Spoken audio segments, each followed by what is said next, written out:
He went on to say something about breastfeeding, which I would say to Tucker Carlson, don't knock it till you try it. But what are these attacks about? This is from a side of the aisle that used to claim the mantle of being pro-family. I don't want my kids to be at risk. So, the consequences of you not being vaccinated is I'm not going to shut the up. I'm going to be in your motherfucking ear driving you motherfucking crazy. We have fewer democracies in the world today than we did 15 years ago. Fewer. Not more. Fewer. This is the problem with America. This is the problem. This white Karen. You know what my measure is? People who tell me they care about people and then disrespect a waitress or a waiter. Now, that... Hello. Is that me? Am I sounding okay, Alice? I'm not hearing you. Not sounding me at all. Check 1, 2, check. Oh, I was muted. Okay. Wow, that is really impressive. Should we leave? I'm leaving that in my show. Yeah. We're moving here. We got a time constraint because Alice has today's day one of Alice's. Speaking of Chris Dodd and it's sort of a trial more than day all one. right, I could fail out. Alice, semantics. So Alice this is her first day as St. Pauli girl in a couple of hours, where hopefully you won't get the same treatment. Unbelievably, what you just heard there was Joe Biden commenting on the character of Chris Dodd, who is a cretin and always has been, and saying that the parameter of a good person is how they treat the wait staff. They help. Now, I like that as a parameter. Right. Oh, yeah. Well, now, of course, we're a waitstaff family with St. Pauli Alice. I believe I'm working more in the kitchen. Will you be wearing a sexy German uniform like the St. Pauli girl? Yes, you will. Can you bring it home? There's no uniform. So I'm not waitstaff. I'm working in the kitchen of a food service establishment. You are wearing an inappropriately busty uniform. Okay. So you're so this is what Biden said. Unbelievably, and those of you guys who are older know about this. Famously, in the 80s, there was a waitress sandwich, they called it, where Chris Dodd and Ted Kennedy. It became kind of a running joke what they did at a brasserie restaurant in D.C. But really, it was a pretty damn vicious assault. Well, for senators anyway. Well, maybe not. Anyway, this is what Biden said over the weekend at UConn. Saw up close how he fought for human rights and human dignity in the Senate. Do you know my measure, Madam Ambassador, Ambassador Kennedy? You know what my measure is? People who tell me they care about people and then disrespect a waitress or a waiter. People who tell me they care about how, in fact, people are entitled to be treated with dignity and walk by someone at a shoe sign stand and suddenly say hello. People who do not do the just simply decent things for ordinary people. That's the real measure. I've never seen Chris, figuratively or speaking, walk by anybody. Okay, so the way you treat the wait staff, that shows how you really treat people within your heart.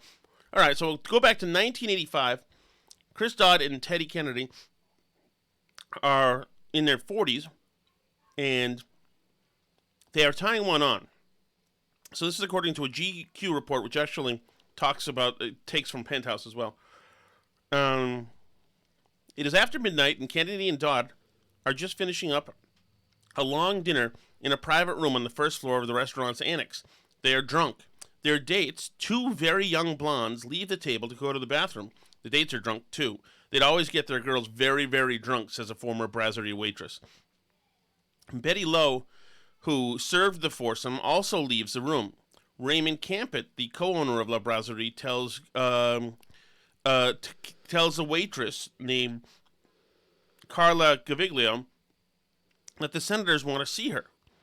As Gaviglio enters the room, the 6'2", 225 plus pound. I'm sorry for my cold breathing into there, by the way. As Gaviglio, the waitress, sorry, it's just for the listeners. As Gaviglio, the waitress, enters the room, the 6'2", 225 plus pound Kennedy grabs a 5'3", 103-pound waitress and throws her on the table. She lands on her back, shattering crystal, plates and cutlery, and the lit candles. Several glasses and a crystal candlestick are broken. Throws her on the table.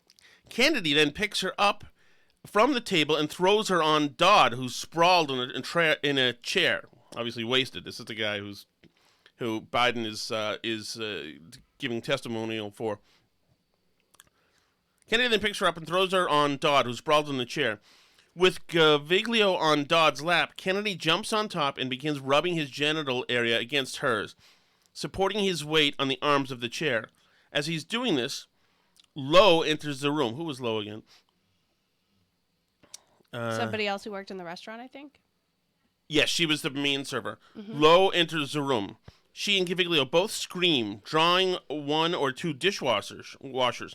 Startled, Kennedy leaps up. He laughs. Bruised, shaken, and angry over what she considers a sexual assault, Gaviglio runs from the room. What she considers a sexual assault. Dodd, Kennedy, and their dates leave shortly thereafter, following a friendly argument between the senators over the check. It's weird how differently that would be written about now, 30 years later. Oh, yeah. Eyewitness Betty Lowe told me, this is the author from GQ in 1990, Eyewitness Betty Lowe told me that Kennedy had, quote, 3 or 4 cocktails in his first half hour at the restaurant and wine with dinner. When she walked into the room after Gaviglio had gone in, she says, what I saw was Senator Kennedy on top of Carla, who was on top of Senator Dodd's lap, and the tablecloth was sort of slid off the table because the table was knocked over, not completely, but just on Senator Dodd's lap a little bit.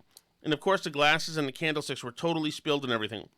And right when I walked in, Senator Kennedy jumped off, and he leaped up, composed himself, and got up. And Carla jumped up and ran out of the room.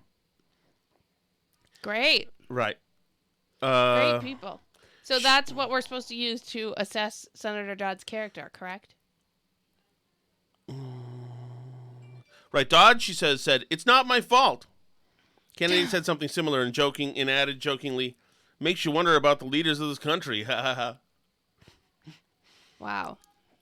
So there you go. And that is what is happening right now. And hopefully that is not Alice Shattuck's future. Alice. I'm going to be working back of the house. You are going to be, Alice. Back of the house. Here's the rule. Back of the house. Here's the rule. Mm-hmm. If whether a line cook, dishwasher, or a politician feels you, what is the response to be?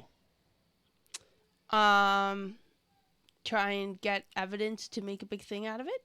You are to walk calmly to the back of the kitchen, mm-hmm. where the chef works and does carving. You are to grab a butcher's knife, and you are to slash to death the person who groped you.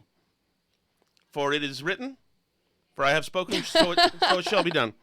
All right, so since we're starting off with F&B, that brings us to Hooters. Mm-hmm. And Hooters now is implementing new, I guess, shorts. They're calling them shorts. They're these shorts that just show your ass off, is what they are. They're essentially thong shorts. Right.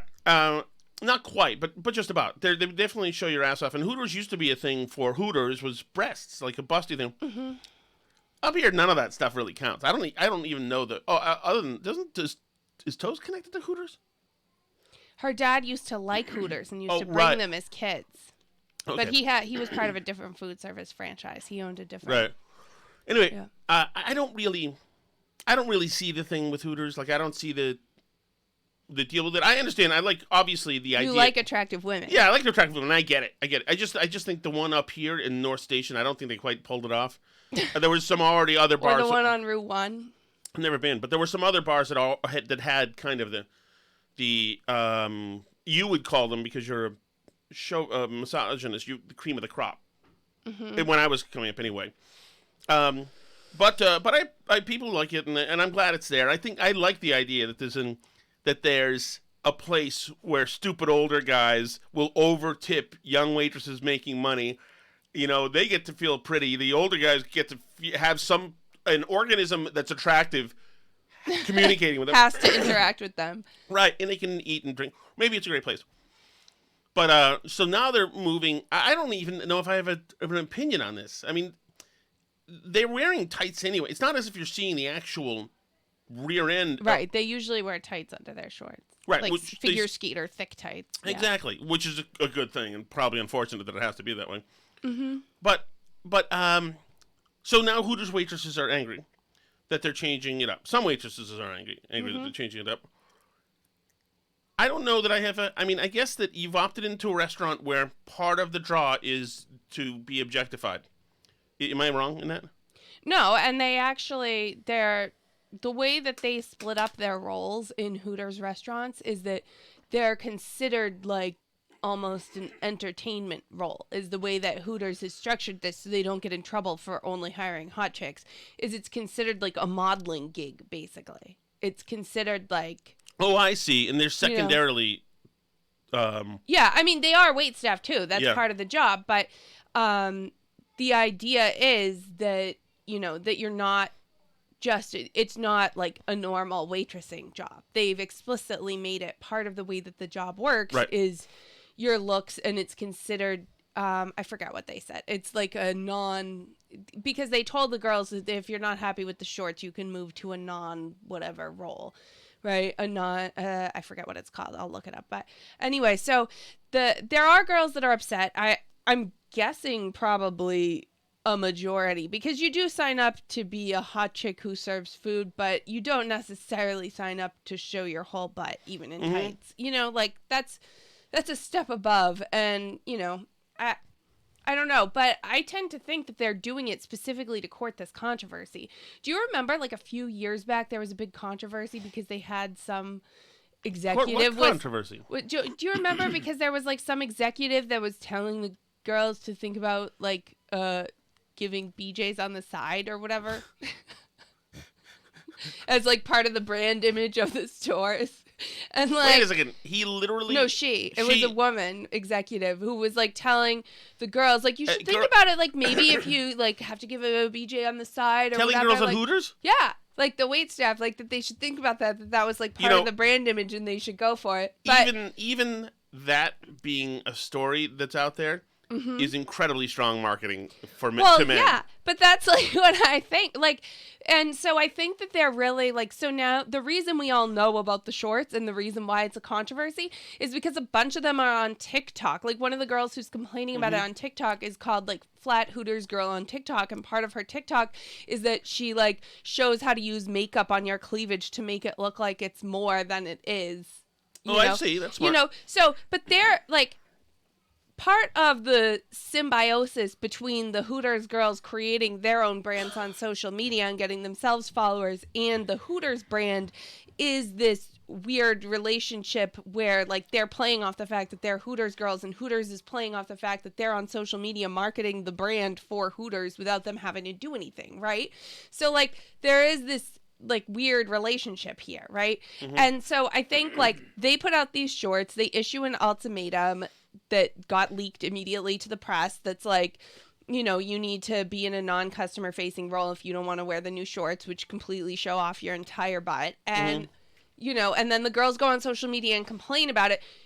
You and I were not going to go to Hooters this week. Like, there's no way. But now I bet there's people thinking about going to Hooters to see the new shorts, right? Because they've now heard about it and it's a thing because all the Hooters girls are on social media complaining about the new shorts. So it's creating, like, even if now they back off and say, like, oh, never mind, we'll go back to the other shorts, right? Like, Hooters is now in a bunch of people's mouths and minds and thoughts that it wasn't last week, right? Yeah. But you know what? Thinking about it, it is smart. Because, the draw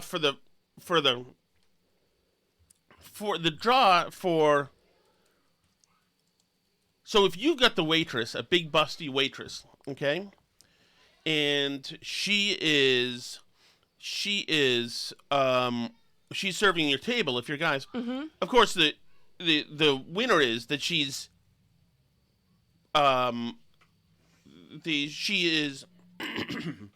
Answer, what do you need? He wants my phone, but I don't know where I put it. We don't know. It's maybe downstairs somewhere. Sorry, buddy.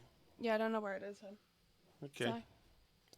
The draw is if you're guys, Alice, if you're out to a business lunch or something, you okay? Yeah, sorry. I pulled up the article and it's playing stuff. That's all right. So the draw is for guys, Alice. I need you to connect. Yes, I'm connecting. The draw for guys is what? If you're at the table and the girl is serving you, what is the draw? That she's attractive? Well, she's attractive, but also Chest, exactly, and cleavage and all that stuff. So the people who were getting served those those pigs can enjoy point blank cleavage, right? right? Which is a win. But now, since she's bending over the table, now the rest of the restaurant in eyeshot gets to enjoy the A non-image based position. That's what the company called it. well, Those are you image-based listening to me? positions. I am So listening. they've the doubled rest their of the value rest- in a sense. So now Right. the restaurant gets to see the apple shaped, or what is it? What are women's? apple bottom jeans. Oh yeah, but Is what that are what you're women's thinking? rear ends? Are they pears? Whatever they are. What's the? Is it apple? I have no clue. What? I don't know. It gets to see her rear end, essentially. Okay. So now you've doubled your exposure value, Right. right? Yeah, you're showing off more of your image based Right. employees. So now you've got Right. everything. I can't believe in 2021 a company is actually doing this and getting away with it. Well, But I if- mean, so I think it's interesting, because I think they're doing the whole thing for attention, even if they end up backing off Right. the actual new uniform. But, I mean, all the chains that are in that sort of category, what's called fast casual in restaurants, I mean, like Applebee's and Ruby Tuesday, they have all struggled really badly in recent years. I mean, before the pandemic, before all that category of restaurant has had a really hard time I can't figuring out. imagine that Hooters could do anything with curbside pickup. Who would ever order the curbside pickup? Well, It's just yeah. exposing all those I guys mean- saying that chicken fingers are good as liars. Well, right. I mean, I think that hurts them anyway. But even pre-pandemic and curbside pickup being a big thing, that sort of category of restaurants was having a really hard time because it's like, why does that exist? Like, why would you go to Chili's when there's, good restaurants and there's cheap stuff that's pretty good? That's sort of like middle of the road, like the 99. It's, even though hospitality has done really well, and food and beverage has done really well, during the boom times before the pandemic, that particular segment of the industry has really struggled. So it's sort of like you wonder, what's its reason to be, Like, why would you go to an Applebee's or a Chili's? What's the point of it? Compared to other restaurants that are out there. We would go because it's fairly inexpensive and we've got a crazy bunch of kids with But us. I don't know that we've ever been to an Applebee's together. I know when we went to a Ruby Tuesdays, it was weird and felt like one of those abandoned America videos that Right. it seemed like it was out of the Right. past. Weirdly, Oh, we did go to an Applebee's one time in our Yeah. whole relationship, and your shrimp was undercooked. So Yeah, it was that just not cooked. I mean, it's tough for me to not eat something. But yeah, that whole segment is sort of in a weird place because we tend to go to more independent places. We'll go to a tavern, we'll go to even a British beer company, we'll go to a Buffalo Wild Wings, but there's sort of the land of forgotten restaurants. That's too bad because I really like those, and I Well, used to love them when but they were. you don't go to them. We've never been to a 99. Well, in no, our I whole took the kids relationship. last year. In '99, I think I would put it as a more unique experience. It doesn't for a lot of you guys who aren't in New England. You don't know them, but they're a local. Run out of. I think I went to high school with the Oh, I didn't founder's even know daughter. they Yeah, were local. Amy Doe, right? Is she 99? You guys will know. Profoundly beautiful, Alice, as so many of the Winchester women were. All right, so I guess they're trying to do something. I'm fine with it. I'm fine with it. I don't even know other than. All right, so that moves us to this new flap, and then we're gonna get to politics in a second. But there's also this thing blowing up on. Did we resolve this last topic or no? Yeah, I feel like we're resolved. We're I'm not. glad places against like the that are shorts. around. Would that ever work for women? A place with really good looking wait staff, where you go just for the wait staff. Isn't there a place like that? Is There's there? a guy's place? Well, I mean, like Club Cafe, but you're No, not. but I feel like there's something, but I don't really know what it is because I'm not into that. So, I don't know, but I think there's one that has attractive guys. That's Yeah, a but- thing.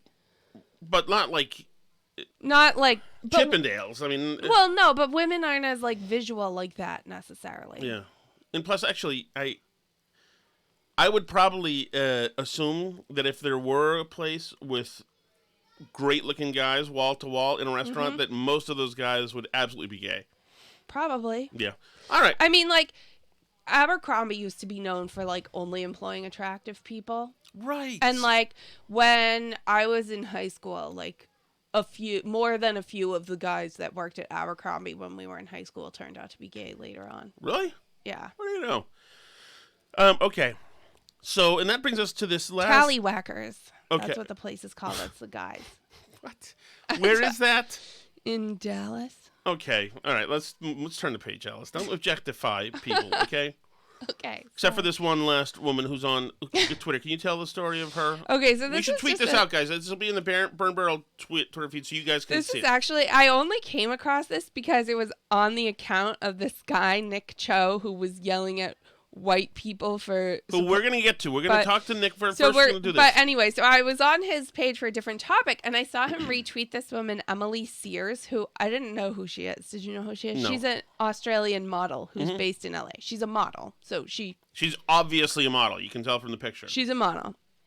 So, and she posted a picture of herself with her dog.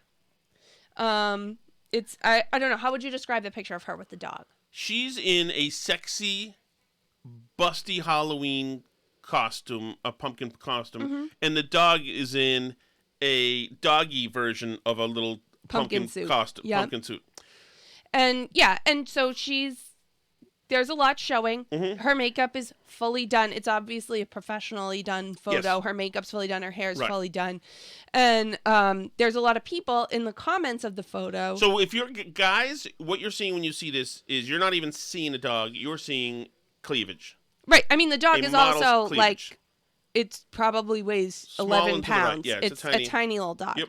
So in the comments are a lot of guys who are commenting about her appearance. Very intelligent comments like "I'd eat that pumpkin" kind of thing.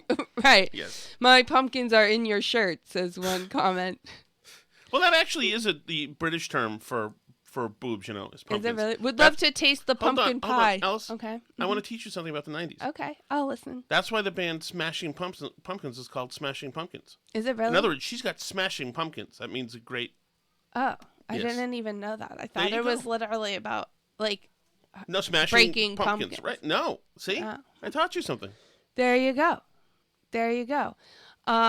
So, yeah, I would eat the cream in you. Says one comment. Very subtle. Would love to taste the pumpkin pie. Here you go. Guys are really like moths to a light bulb. Really, you can't like try to find something a few layers down. Not, yeah. They're not bringing their best. No. But, so she's retweeting all these guys and saying, dude, it's a picture of my dog.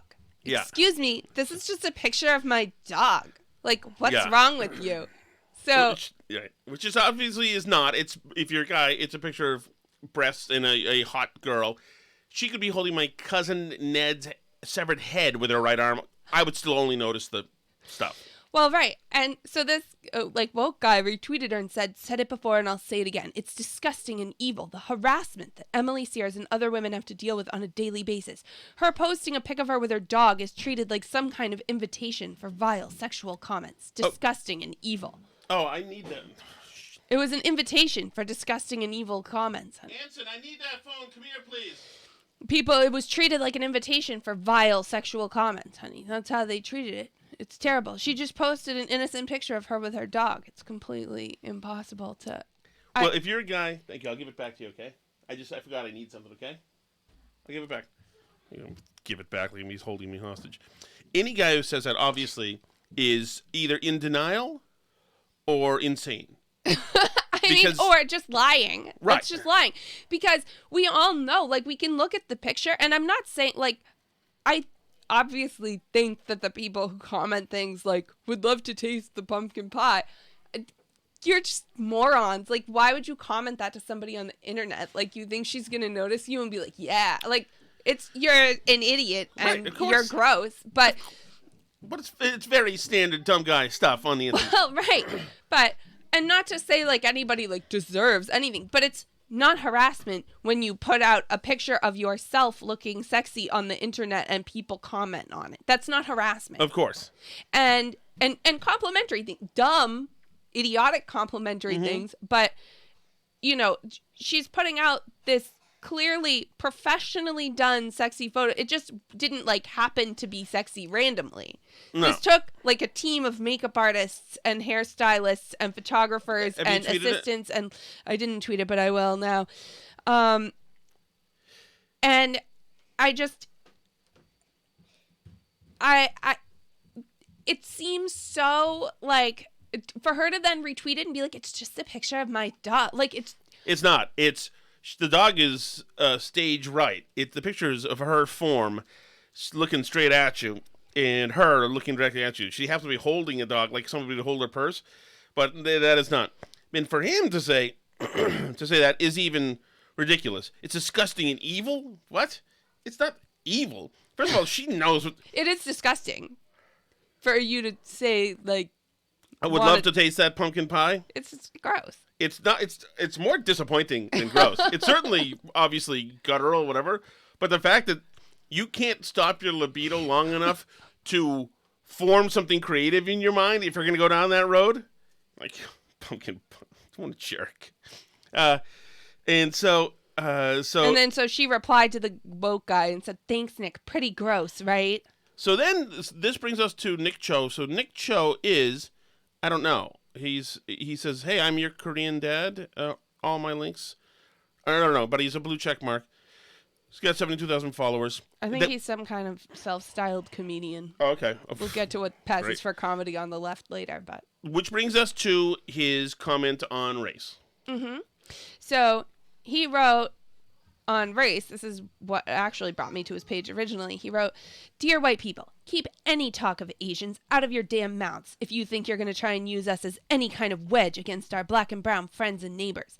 This shit will not be tolerated, and Alice. you will be shut the F down." Sorry. I need few minutes. So, yeah, I mean, where to start with that? Okay, the first of all, he starts with, "Dear white people, keep any talk about Asians." Whatever. I mean, everybody gets to. I get my moment, dunking and making a proclamation here, and the fact that he's it's so race obsessed. Before you use your identity, white people already privileged, already have two strikes against you, all of you, as a race, just sucky. For you do that to try to protect my race a little bit better than yours, to prove. To use to triangulate against another race, which is better. It's just a gross person's thing to say, which is fine. He's an idiot. That's fine. Which brings me to the Winchester, Massachusetts, Winchester, Mass residents page on Facebook, Right. where last night, I feel like we've had so many of these things recently on Facebook pages. I mean. Wasn't I just yelled at in the Winchester pit? Or was that something else? What was that over? Oh, no, that was Melrose. That was here, where we are. We talked about last week with the Indian stuff. Right. So anyway, Winchester, Mass residence page. I'm from Winchester, Mass. I look into the page sometimes. Somebody reported, woman with 3 names, not shockingly, says... her name is, we'll say Maggie Chung Stanton. Okay. Okay. So we'll say those are her names. She posted, "My son encountered a racial situation today playing against the 6th grade boys Winchester soccer team. Please advise who the best person to contact within the Winchester Youth Soccer Organization to address this." That's what she says. Somebody responds, "It's Winchester. Finding someone who will still care about and act on any racial situation is going to be hard. Best of luck." And there more of those things happen. Somebody says a racial situation depends on what the situation was. Somebody goes after that person who says, "Oh, so the person she should contact to determine if it's worth being concerned about is you." So anyway, it's 1,000 people. 1,000 people, and this woman is obviously, she's created a Facebook page for local AAPI folks to come together. That's Asian, what is it? Pacific Islanders. Asian American and Pacific Islander. You can also add an NH for Native Hawaiian in the middle there Right. if you want. So she has she commented that a racial situation, like for 6th grade boys, happened while her kids playing soccer. Somebody else responded, "I'm so sorry that happened." Guy says the town manager's office will have the organization's contact info. I would start there. A woman named Marcy says, "I'm really sorry this happened with such disappointing frequency in Winchester. We really need to have a discussion." So then, these people all pile on about how terrible it is, how racist it is, and how things like more race crime, this, that. Eventually they get to the idea of sachems being there, and there's... Because of course they do. Of course. They got rid of the sachems name for what... And how terrible it is. So then, last night at some point, because some people said, "What are you talking about? Tell us what it is," or whatever. And she became defensive, and so they cut off the commenting.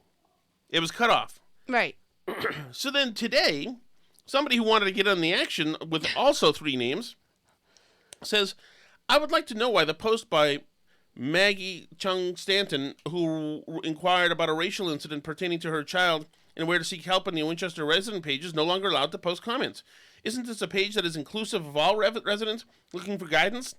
Patrick replies, no, it's not. So they've had another crime on top of this one. Yeah.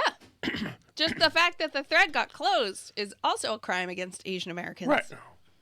And then somebody named Tony says, "My guess is the comments were turned off because instead of directly responding to Maggie, some residents started arguing that kids today are wimps, need to stop being so sensitive, and that some things said in competition, quote, and out of frustration, aren't necessarily racist, so kids should learn to ignore those comments. Not at all helpful."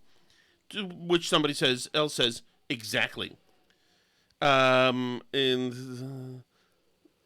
somebody else says, "My guess, reading through the post, is that it was shut down because of a long list of ridiculous white nonsense."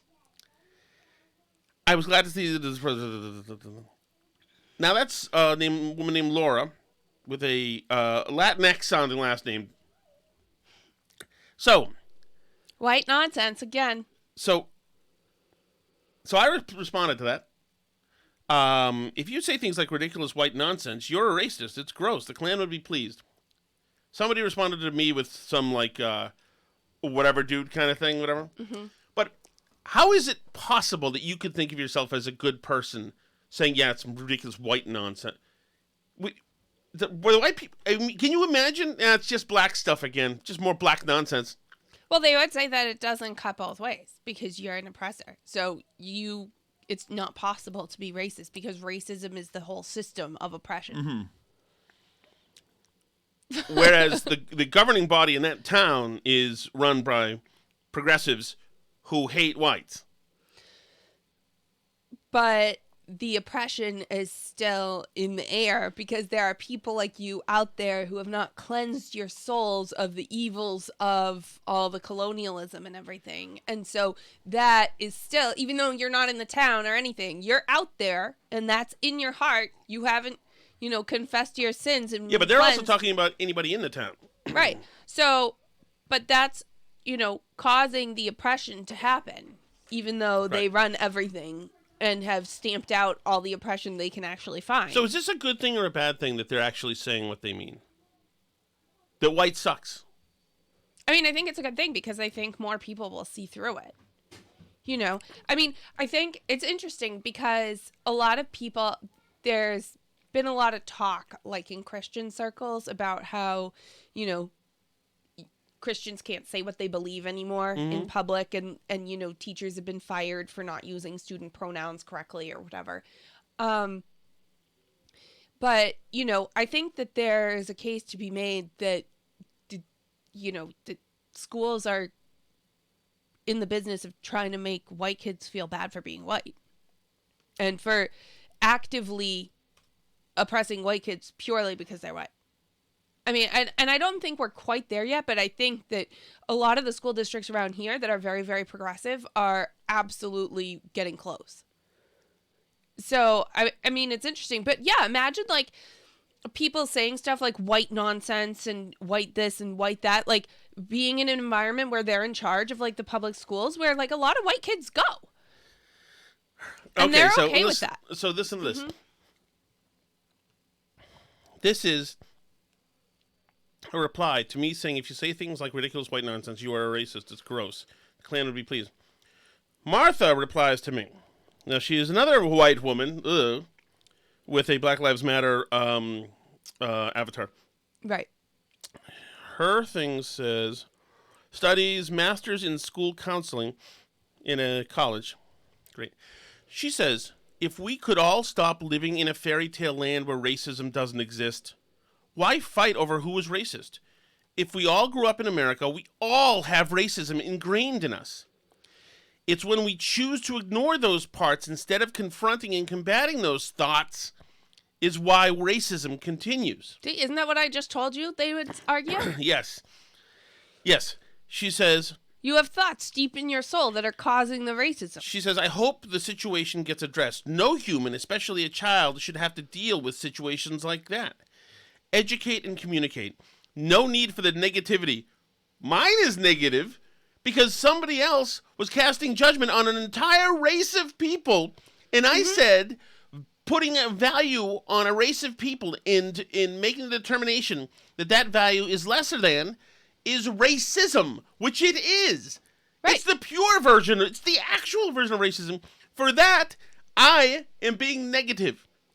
It's a really negative, dark, downer thing. To call me racist. To take umbrage with racism. Don't do that. It's crazy. Yeah, it's sick. This psycho teaches people for a living. Yeah, no, people like that who wants to run the schools and teach, quote, honest history and everything else. And she's got her Black Lives Matter avatar, whatever, etc., and a nice smile in their song. She's a dangerous effing person. These people are bigots. Good old-fashioned Klan-like bigots. Right. It's remarkable, which brings me to this viral video of this woman, this girl, I should say, she's probably in her early 20s or so, yelling at neighbors about how racist they are because they're not down with the Black Lives Matter stuff. This lady told me to leave because she thinks it's okay to be racist. She says it's America and it's okay to be racist. Property. All right, sorry. You're right. On the sidewalk. Get off my property. I can say and do what I want. I believe in the flag. Oh, okay. Good to know. 72776 Columbus. Apparently all my neighbors are racist. So there you go. So she's doxing her. That's where she lives, everybody. That's where she lives. These are these same people. They see it everywhere. They're obsessed. It's everywhere. You see that? Why aren't you calling it out like I'm calling it out? And if you're not calling it out adequately, you get doxed. Black Lives Matter! Black Lives Matter! Black Lives Matter! The woman just said, you're not black. To which, listen to this. This is how this person, who is like these Winchester people, responds to that. Oh, really? Really? You think black lives only matter to black people? This is the problem with America! This is the problem! Yeah, that's the problem. That's the problem. That's the problem in that bucolic place, and bucolic places like Winchester, Massachusetts. You have run out of problems if you're living in Winchester, Massachusetts.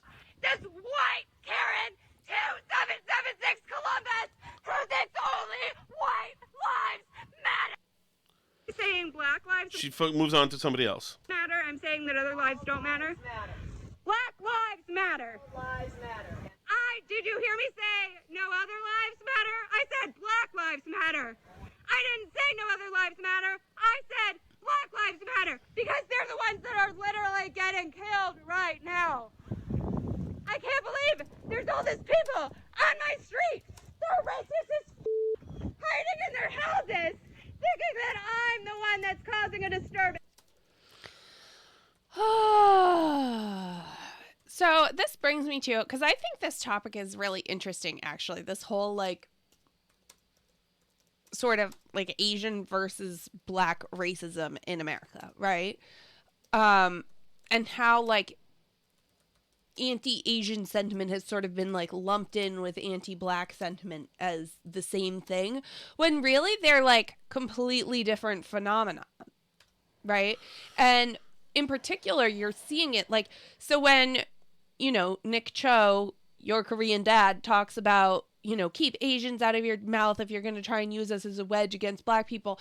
Well, you know, nobody's using anybody as a wedge, but it sure is an interesting case study when you talk about like exam schools, or you talk about like the Harvard admissions issues and stuff.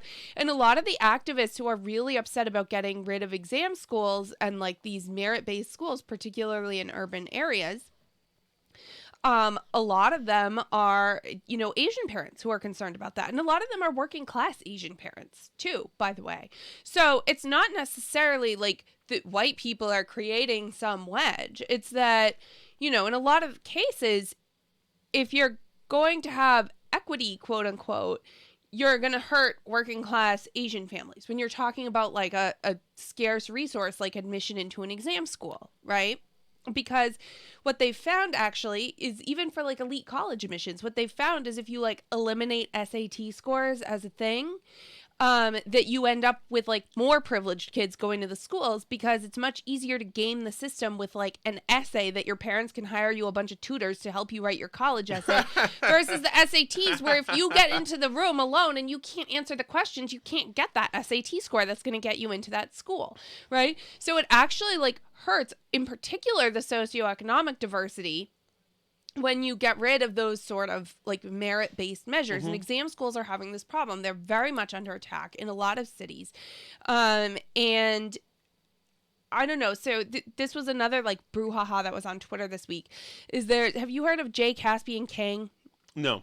He writes at New York Times Opinion and at New York Times Magazine, but he has a book out called The Loneliest Americans. He's Asian American, and he gets attacked by these sort of like Asian American studies types, and they've been tweeting about him angrily all weekend because he sort of like rejects this critical race theory thing about, and I don't really know exactly what his politics are. I don't know that much about him, but it's, you know, he's not like pro-white supremacy. He's writing about, you know, the Asian American immigrant experience and what it was like. And, you know, in the description of its books, it talks about, you know, the casualties of the Los Angeles riots, the impoverished parents in New York City who believe that admission to the exam schools is the only way out, the men's rights activists on Reddit ranting about intermarriage, and the handful of protesters who show up at Black Lives Matter rallies holding yellow peril supports Black Power signs. Kang's exquisitely crafted book brings these lonely parallel climbers together amid a wave of anti-Asian violence. So he's talking about issues that they're talking about, but he's not talking about them from their framework, right? From this, like, whatever it is, this, like, critical race framework. He's talking about, you know, the immigrant experiences of impoverished Asian Americans. And so basically a bunch of these sort of, like, racial studies professors wrote a bunch of angry things about him over the weekend, about how he's so typical and he just doesn't understand and he hasn't done the work, etc., etc. But, and, you know, like, how dare he speak for Asian Americans when he doesn't know anything about it, and it's just white people are propping him up because he reinforces their belief systems on, like, the meritocracy and stuff. But, you know, I mean, I think it's interesting because I do think that the sort of the critical race theory lens breaks down a bit when we talk about Asian Americans. And I know that part of that is because the history of this country has, like, largely been centered on talking about, you know, racism against Black people and slavery. And that's been, like, such a big part of our national history that, you know, the sort of newer interaction with Asian American immigrants has been, you know, a change. But, you know, I think it's interesting because it really does, like, hurt the cause of the critical race theory people. And they really obviously don't like that, which is why it makes people like Nick Cho so angry, are these people who are yelling at J. Caspian Kang this week, you know, that he dares to have a book out that doesn't follow their prescriptions for what needs to change in America. Well, right. Yeah, I compare it to, I mean, there are pragmatic things that can be done right now to help Black people in this country. One, I think is highly encourage, and these are things that should be happening. Highly encourage businesses to enter the neighborhood. Right. Jeff Bezos wants to save the world. Shake him down right now. The problem is that when he then goes into neighborhoods, on a local level, these local municipal governments are going to try to outshake him down each other. And if he gets any kind of tax break or whatever, they're going to disincentivize it and ruin it before he even gets there. But also, like AOC kicking Amazon out of New York. And also, I think that you can have there should be police swarmed in Chicago. Mm-hmm. Every other step, there should be a cop in Chicago. Right. There absolutely should be. There should be policing. The Chicago, certain neighborhoods where there's shootings every night and every weekend, these need to have a surge mentality. I mean, if Winchester, Massachusetts had 4 kids shot, the place would have Klieg lights over every inch of the city. There would be patrols. It would never be. Well, those activists would say that the reason why 4 kids didn't get shot in Winchester is because they haven't been over-policed. Right. So they think that the over-policing in Chicago and the activists. Those are militarization idiots. Well, no, but I think it's relevant because, when we talk about like the AOCs and Cori Bushes of the world and stuff, that's why we need to talk about not just like what they're saying in their like theoretical activism world, but what their actual like policy prescriptions are to solve the problems of Black Americans, because they can sit here and tell us all day long that like Black Lives Matter, et cetera, but like what are their actual policies? What are they actually trying to do? And how does it actually help Black people? Not to mention like Asian people and all the other groups who feel left out of these things and, get told by them like you're just not showing good solidarity or you're being a wedge driven in by white supremacists. I don't care if they want to sit around in their college dorm rooms and say like, oh, well, white supremacy killed all the kids in Chicago. Like, I mean, because that doesn't, they can think it's whatever they want. But when their policy prescriptions are get rid of all the police officers and they're going to get a bunch more Black kids killed and a bunch more, Black and other minority owned businesses destroyed and a bunch of impoverished kids can't get into exam schools because they've tossed all the entrance exams in the name of equity and everything else. Like, I mean, that's when it starts to actually matter because their policy prescriptions are insane. They're just nuts and backwards and like absolutely the wrong approach to everything. Right. And, obviously broken households are a huge thing as well. Mm-hmm. But you've started, I used to blame it purely on the Great Society, but apparently there was a lot of that stuff disincentivizing marriages as well, even in the 50s during urban renewal. Where a lot of these units, et cetera, were for single mothers. And so dads hid. Right. We're hiding it. But, and that's something, but that's a cultural problem too. And a lot of that, I think, is a spiritual problem too. And that's hitting whites and Blacks. More and more women having kids out of wedlock. Well, yeah. And I think there's something to the idea that, because of slavery and because of all these things, Black families were more vulnerable to start with, which is why you saw a lot of this stuff hit Black households first. And rightfully so, Black activists do talk about the fact that, when there was a drug epidemic in Black communities, people like Joe Biden wanted to throw everybody in jail. And when there was a drug epidemic in white communities, it was like, oh, sympathy, like drug epidemic, But, I think that should be like a moment of truth for a lot of people saying like, okay, the Black community was really like used by the United States as the canary in the coal mine, right? And a lot of these problems showed up in the Black community first, and now they're hitting the white community too. And I do think that people should go back and say like, okay, like a lot of these are problems that were caused by crazy government incentives and stupid things and the drug wars and all this stuff. And we need to go back and look at this stuff and say like, what problems did government cause here that it didn't need to? And how did it hurt Black people? And that, like, I don't know if that's critical race theory, but like, but I think that there are real policy lessons we can learn from that if we want to. Right. In this country, as with every country, there's racism in every country. There has been situations where people don't want to integrate neighborhoods, they don't want this kind of person living, et cetera, et cetera. And there's no doubt. And this is this is not new. redlining, not having property ownership, and that's a huge thing. You can almost a house can be almost a bank machine if you've got a piece of property, right? And all these things, et cetera, et cetera. But to spend your entire time looking around to create a judgment on how we got here, rather than give people an opportunity to get the hell out to make things better, to me it's ridiculous. And this is why, and these people in Winchester, one of the richest towns in this state, in the world actually, right? Sitting around with nothing better to do, show how great a person they are on on Facebook, and by taking stuff away and by inventing race crimes and whatever everywhere. By the way, if somebody, in my feeling is, if somebody said something on the playground, if one kid used another kid's race against him or any other attribute, then that's not anything the authorities have to be involved in. If some kid said, you stink at this because you're Irish, or you stink at this because you're Jewish, you stink at this, whatever, I don't think necessarily we need to bring the heat on people. Well, to be fair, she just wanted to reach out to the soccer program people. Yeah, but she didn't tell anybody what happened. She said a racial event happened. So she didn't put it out there to be adjudicated, which is interesting. Okay, so we got to bolt to part two now? Yep, we got a lot to get to. We have to head to Patreon. We haven't even talked about Pete Buttigieg's paternity leave yet. He is on a tour of Sunday shows as we speak right now.